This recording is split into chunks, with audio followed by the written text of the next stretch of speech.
Korea's current account surplus contracted in March due to a widened deficit in its services balance.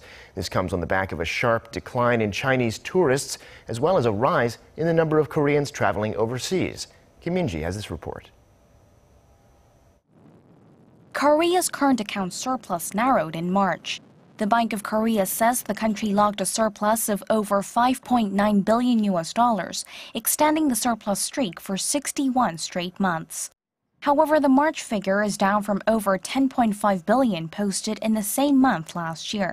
The central bank attributed the contraction to an expansion in Korea's services balance deficit, which came to nearly $3.3 billion in March, 3 times larger than the figure a year earlier.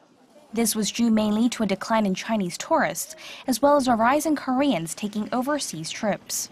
The number of Chinese tourists tumbled over 40% on-year in March, after Beijing banned the sale of tour packages to Korea in an apparent retaliation against Seoul's deployment of a U.S. missile defense system.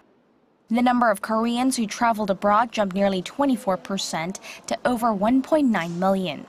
Korea's goods account surplus came to $9.8 billion, down from $12.8 billion last year, as imports rose at a faster pace than exports. The latest data comes after the U.S. published its foreign exchange report in April, which did not list Korea as a currency manipulator. Korea met only 2 out of 3 criteria required to be listed.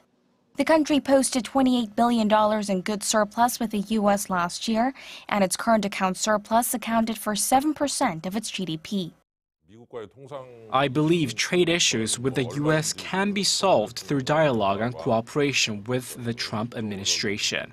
We have begun importing liquefied natural gas as well as other petroleum goods from the U.S. to reduce the trade surplus. Already in the first quarter, Korea has significantly increased its imports from the U.S. It's always been a trade balance issue with the U.S. The Korean government has vowed to keep reducing its surplus with the U.S. to ensure it avoids being labeled a currency manipulator in the next Treasury report due in October. Kim Min-ji, Arirang News.